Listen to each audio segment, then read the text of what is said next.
welcome to the Great Detectives of Old Time Radio. From Boise, Idaho, this is your host, Adam Graham. Got any comments? Email me, box13@greatdetectives.net. Cast your vote for the show on Podcast Alley, podcastalley.greatdetectives.net.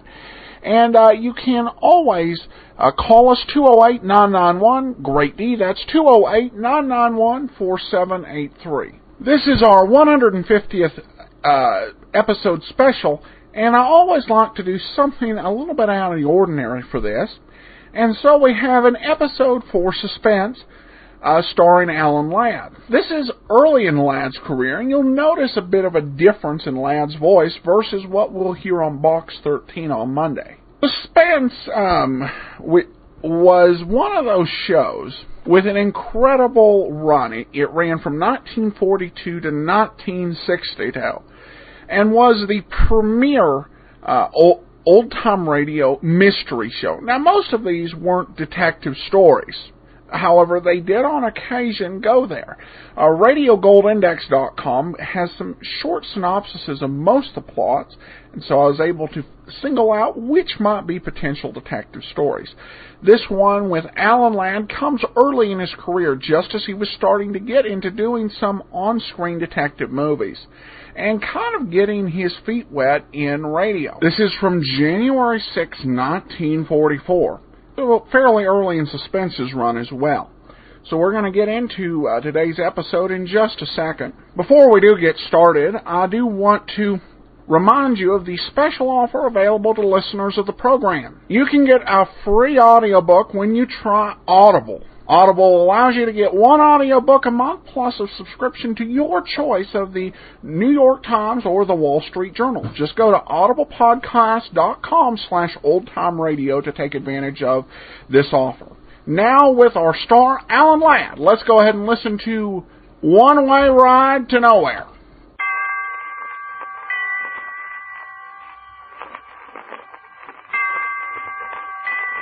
Roma Wines presents Suspense.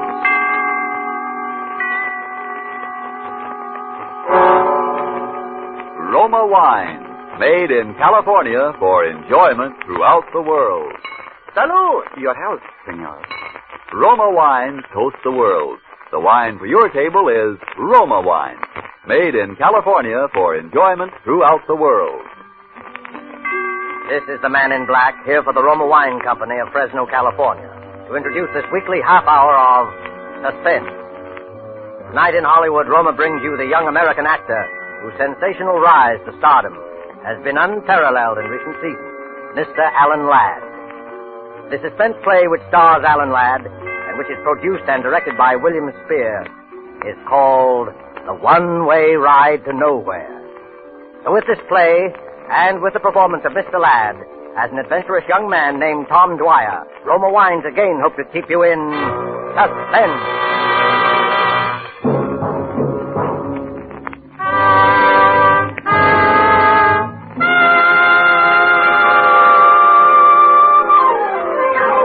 Right this way, ladies and gentlemen, the thrill of a lifetime. It's safe and sensational, and the price is only a dime. A dime 10 cents for the fastest and the fanciest ride in Ocean City. It's not a roller coaster, ladies and gentlemen. It's an experience. We give you the breathtaking dip over Moonlight Bay. We give you the Tunnel of Love. And it's the longest and highest and the very finest scenic railway in the world. How many good-looking? 2 tickets. 2 it is. Now, listen, Tom, is this really necessary? What's the matter with you? Come on, you scared? Well, I just don't like these things, that's all. I never have. Don't be silly. It's no worse than riding to a stick-up in a prowl car. Yeah? Well, I never liked that either. Go on, get in. Oh, no, not in the last seat. That is definitely out. Okay. So we'll ride in the last seat the next time when you're over your stage price. You'll ride in the last seat the next time. For me, this is strictly a one-shot proposition, and don't expect anything different. Your safety belt, Mac. Everybody got their safety belt buckled? Okay, folks, you're on.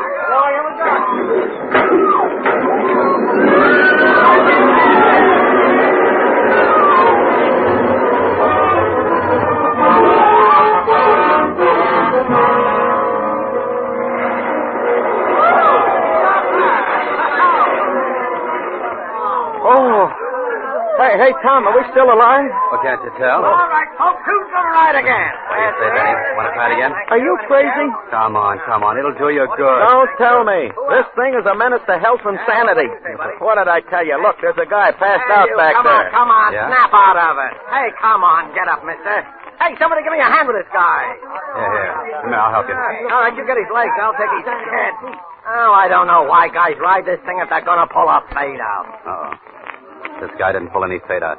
Yeah, well, he ain't exactly the life of the party. You're right there, pal. He's dead. He's what? He's dead. Holy gee. Well, I better call a boy.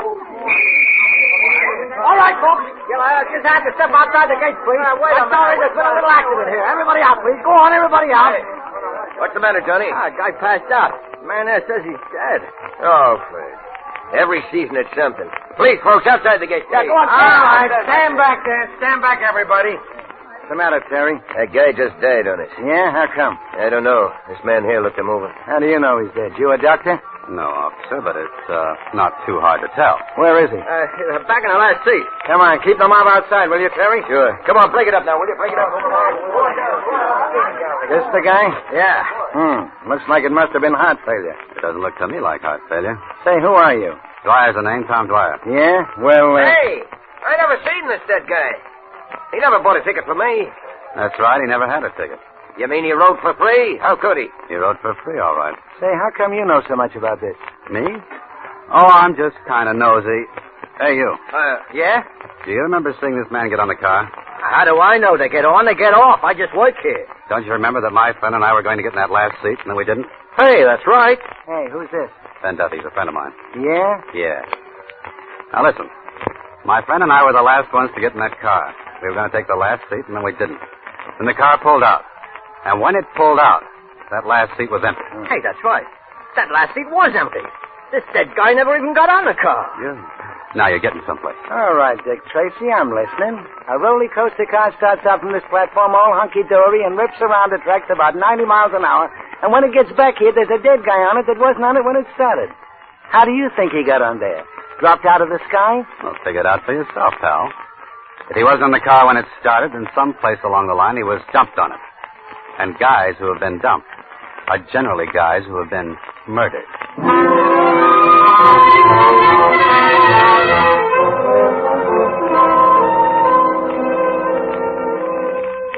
Murder is a rude and terrible customer, always. But seldom indeed has this unwelcome guest intruded more incongruously than on this particular evening, when he chose to be the extra passenger on a roller coaster ride. Alan Ladd is our star of suspense in Robert L. Richards' story, A One-Way Ride to Nowhere.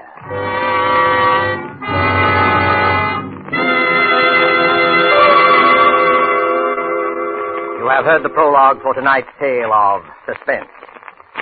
Before we return to Ocean City, the scene of our drama, let's take you for a moment to a pleasant spot to the south. Where are we now? Along the Caribbean, looking into a smart cafe. Capitan! Capitan! Si, senor.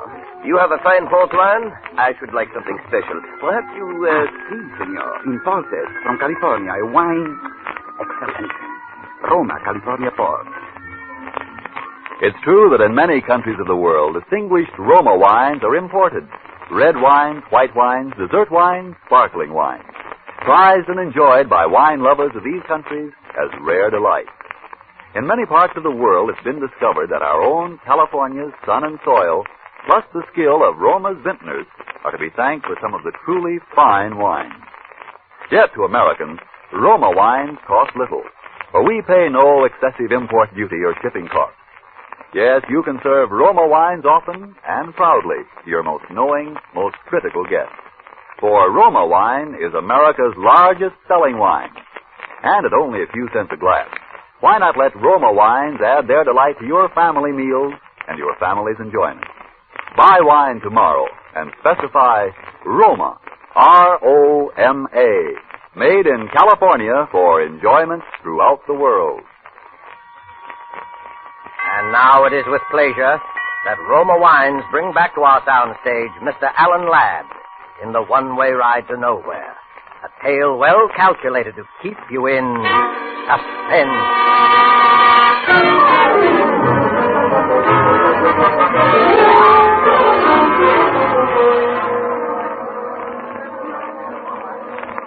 Hey, Tom, where you been? We're all supposed to be waiting in here for the chief of police. Making a phone call, that's all. Anybody I know? Jefferson Hotel. Do you know him? Huh? Hey, what's this all about?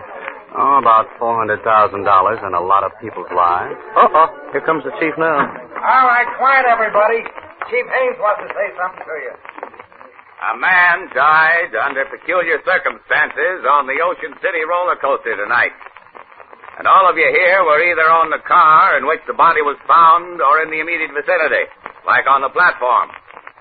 Now, cause of death has not yet been determined. But all of you might be needed as witnesses, so we want to know where to get a hold of you. Have all these people been identified and left locations where they can be reached? Yes, sir. Well, then that's all. You can go now. Chief Haynes. Well, I'd like to ask a couple of questions. Are these the two fellows you told me about, Johnson? Yes, sir. You're a pretty inquisitive young fellow, aren't you? Well, that's my business. By the way, Chief Haynes, haven't we met somewhere before? Not that I know of. What did you want to ask about? Well, for one thing, you said just now that the cause of death had not yet been determined. That's right. The man was blue in the face and apoplectic, but there were no marks of violence on the body. The coroner's working on it now. Maybe the coroner should look at the man's neck. At what? At his neck. Listen, you're no doctor, and neither am I. The coroner of this city knows his business. Okay, Haynes, okay. I just thought I might save him a little time. Well, you wasted my time. If you think I'm going to give you an inside track so that you can go to this poor man's family with some sales talk that you can help him get some kind of a legal action. Oh, he's got a family, has he? Yeah, he's got a family. Now get out of here. Mm-hmm. And his name is Richard Elliston Brighton, and he's a professor of psychology, and he comes from Chicago, right? So you went through his pockets before my men got there. Now, did I say that? Listen to me, young fella. You know entirely too much about this case for your own good. You're from Chicago, too, aren't you? That's right. What are you doing here? On a vacation, visiting my friend here. Well, you better take it. Oh, hello, Doc. What about it? Murder. He was strangled. Strangled? Mm-hmm. We got a good look at him. We found a thin red mark around his neck. He was strangled with something like picture wire. Now, isn't that a funny way for a middle-aged professor to be knocked off? Yeah, funny way for anybody to be knocked off. And isn't it a funny thing for a professor of psychology with a family and all to be way out here all alone, so far from home, hanging around an amusement park? No funnier than what you're doing, hanging around here. And that's quite a coincidence, by the way, Mr. Tom Dwyer of Chicago. Chicago's a big place, Chief Haynes. Lots of people live there. Say, Chief, what I think of it, here's the stuff we took out of his pockets. Nothing much, wallet and a few things, and... dropped something there. I got it. Hand that over, Dwyer. Well. A souvenir postcard. Sheila Kennedy, Ocean City.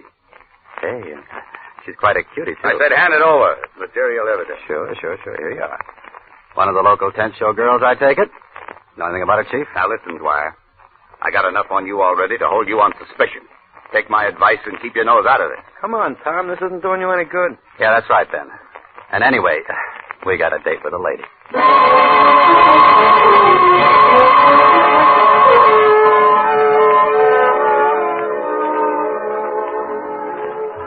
They're lovely. They're luscious. They're delightful on the dairy. The most gorgeous girls. Hey, Bart, can we go in now? Yeah, what did she say? What's that? I said, can we go in now? Oh, yeah. Okay, fellas, down there, the second door. I told her about you, and she says it's okay. Thanks. Make it snappy. She goes down in a couple of minutes. They're lovely. They're luscious. Room of her own. Sheila must be all right. Hey, I thought you said this was business. It is. Wait out here, will you, Ben? Oh, so when it's dames, I wait outside. I said this was business.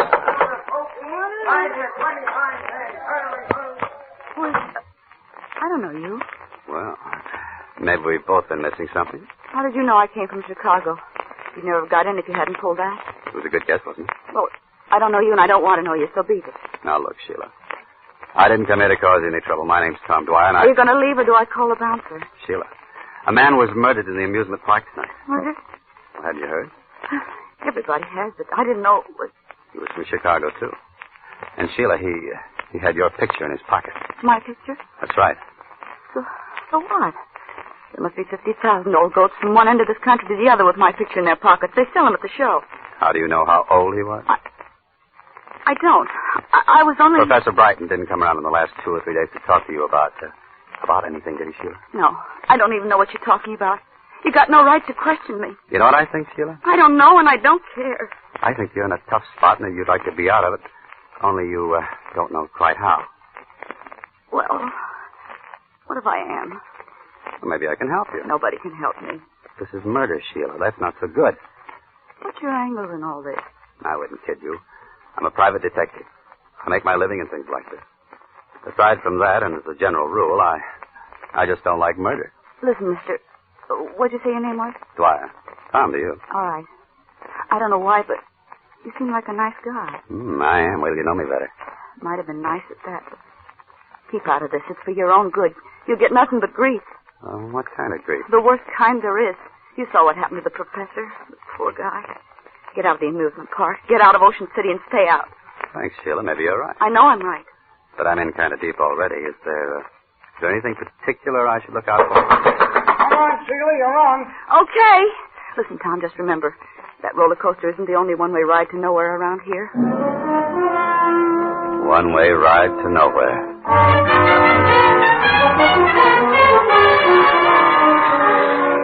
Here you are, 10 for 25, Sheila. Who's next?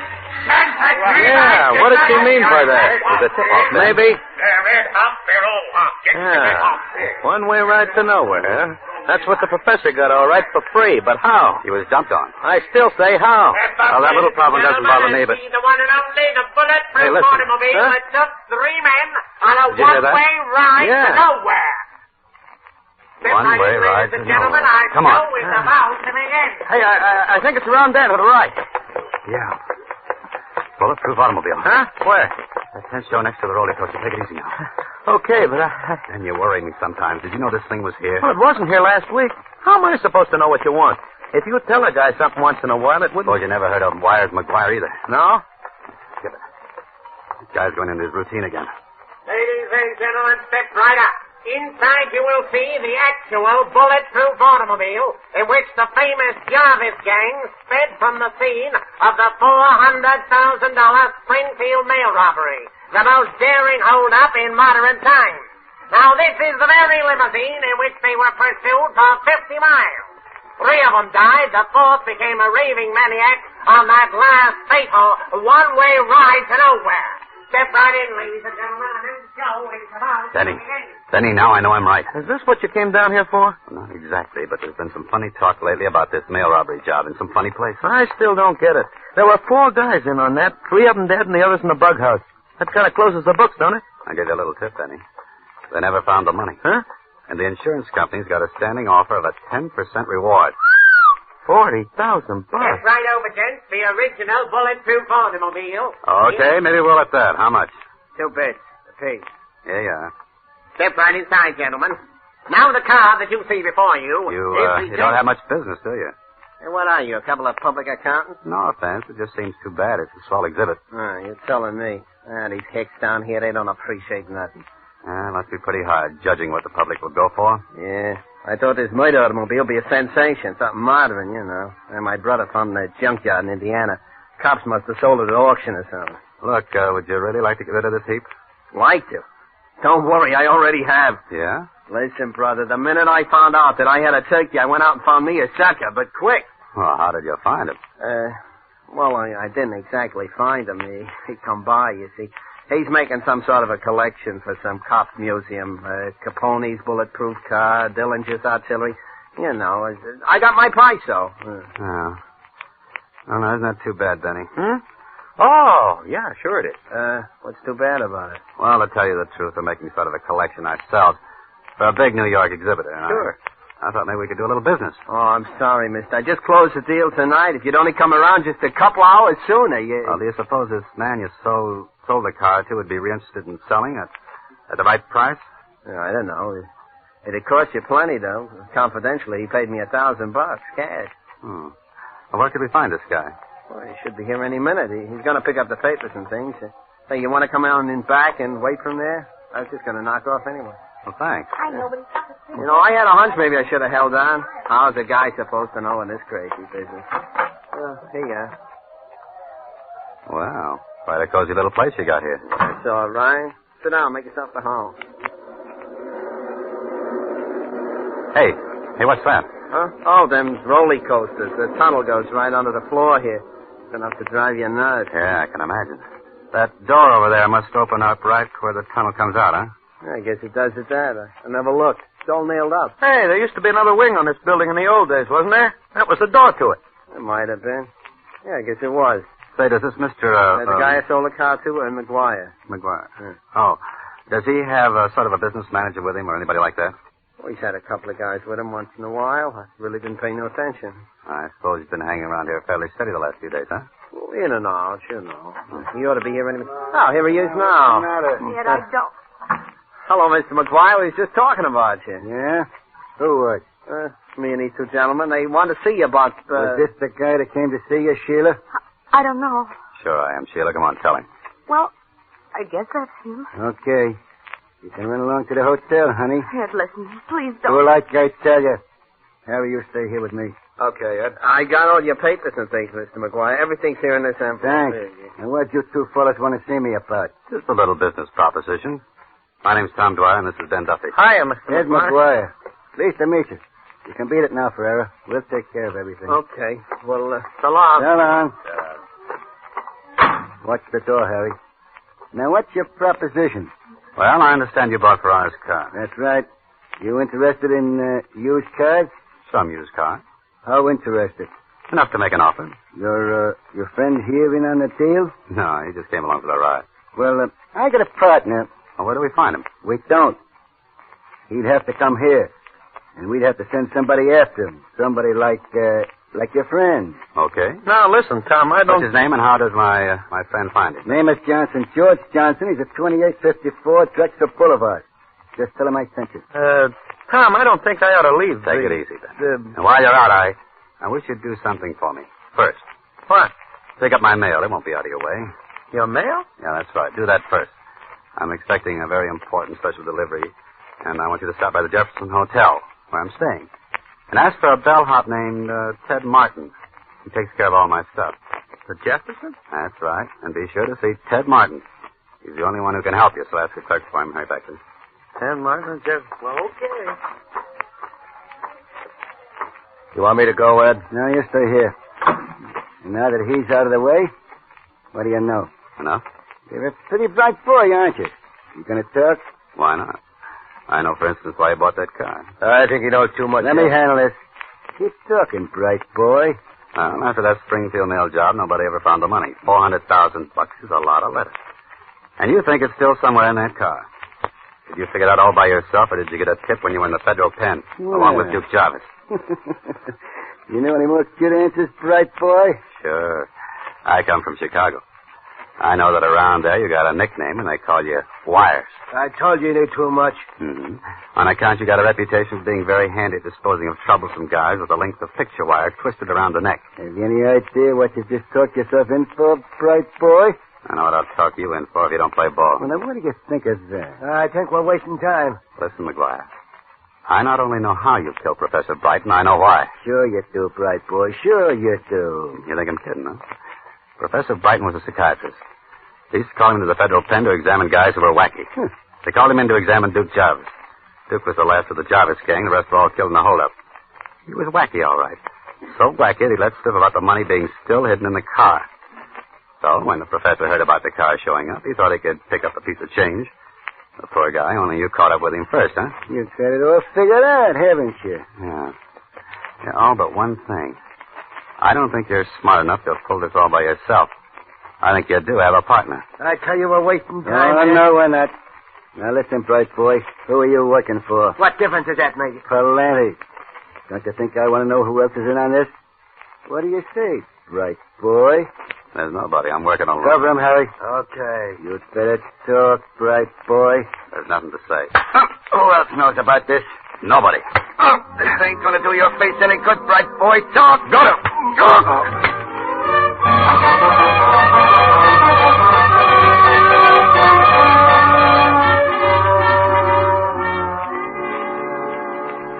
Watch him, Harry. I think he's coming out of it again. Yeah, this ain't getting us no place. Suppose his pal comes back. He'll never come back. By the time he finds out there ain't no such guy as George Johnson. Take a look, Harry. That's me. It's Chief Haynes, Ed. Okay, open up. Hey, I thought I told you. How did he get He here? walked in. He knows plenty. How much? The works. We've been trying to sweat out of him who he's working for. Haynes. I know I've seen you before. Your picture. You were a guard at the federal pen when Jarvis and McGuire were there. That's how you heard about the money. When McGuire came down here, he had to play ball because you were chief of police here. He's got to go, McGuire. Sure, I know. So we give him the business and dump him out of the side store there into the roller coaster like we did the Puff. Are you crazy? You can't get away with 2 jobs like that the same night. So what do we do? Anything. Dump him in the bay. Make it look like an accident. Anything. Hey, there's an idea. Don't try to get fancy about it this time. But you just gave me quite an idea, Haynes. Quite a good idea.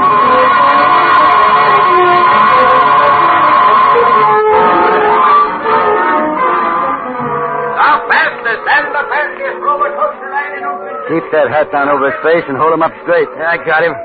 What seat do we want? What's the difference? Car's almost empty anyway. Get him in. Take the middle one. All right. Buckle your safety belt. Keep that belt loose. Okay, everybody, you're off. Here we go.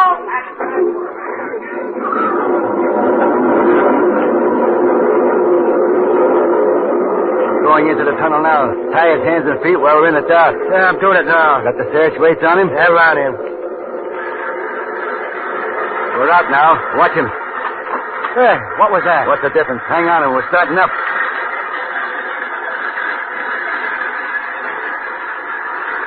We're coming to the top. You know what to do, Harry? Yeah. When you hit the bottom of the zip over the bay. Okay. I'll yell, and we both heave together. He'll go down into that bay and sink like Okay, McGuire, put up your hands, both of you. Put them up.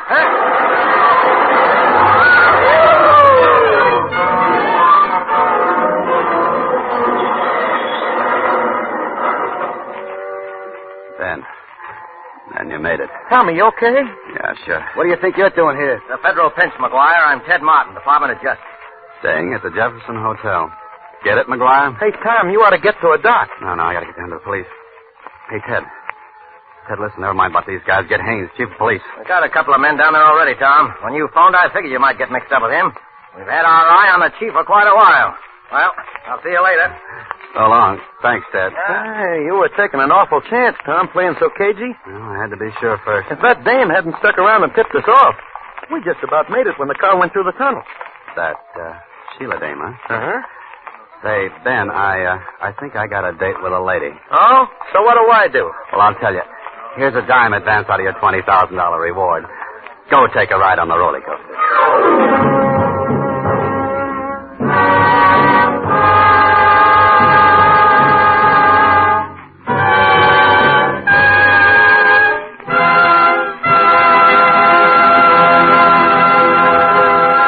And so closes The One-Way Ride to Nowhere, starring Alan Ladd. Tonight's tale of Suspense. In just a moment, we'll hear again from Mr. Ladd. First, though, may I pass along this thought. Spotted about the globe, wherever wine grapes grow, there are a few wineries whose products are made for world enjoyment. Among such wineries, right here in California, are those of Roma. And we who live in America have the pleasure of enjoying Roma wine at exceptionally low cost. For we buy it free of duty and free of excessive shipping costs. Try, for instance, Roma California Sherry. Here is the queen of appetizer wines. And not only that, a wine so delicious, it is suitable to serve at any time, cool or chilled. But no matter what your preference may be, you will find a Roma wine costing far less than you would expect to pay for such distinguished wine. So, if you have not already tried Roma wines, tomorrow make your first purchase. Select the type of wine you love best. Then you, too, will know why Roma wines have a universal appeal. Why they are America's largest selling wine. But remember, before you buy wine, buy war bonds and stamps. This is Alan Ladd. I can't tell you I enjoyed working on Suspense this evening.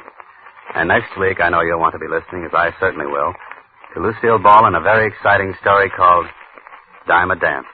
Thank you, Mr. Ladd. Alan Ladd is currently working in the Paramount picture, And Now Tomorrow.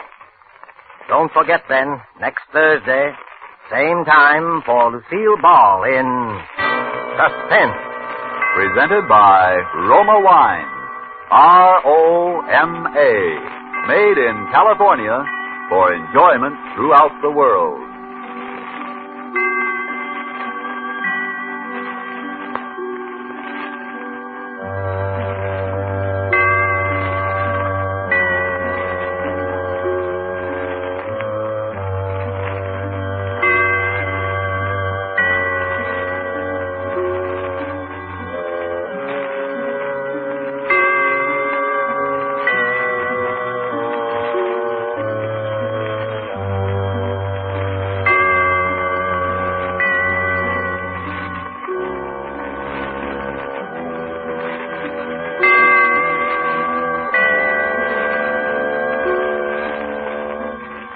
This is the Columbia Broadcasting System.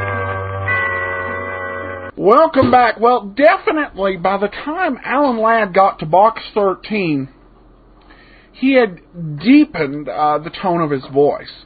I think that's obvious comparing early Alan Ladd versus the later Ladd. There's a number of reasons for that. I think the big thing was height. He was not a tall man, about 5'5", according to most reports. So I think the deepening of the voice was absolutely critical to his later box office success. But an interesting detective story that was, I think, a nice experiment for Alan Ladd. And I hope you've enjoyed it. We'll be back on Monday with Alan Ladd in Box 13. And be sure to listen in 10 weeks. We're going to have another special, and it is really, really going to be a very special episode. You'll want to listen to it. But from Boise, Idaho, any comments, email to me, box13@greatdetectives.net. Become a fan of the show on Facebook, facebook.greatdetectives.net.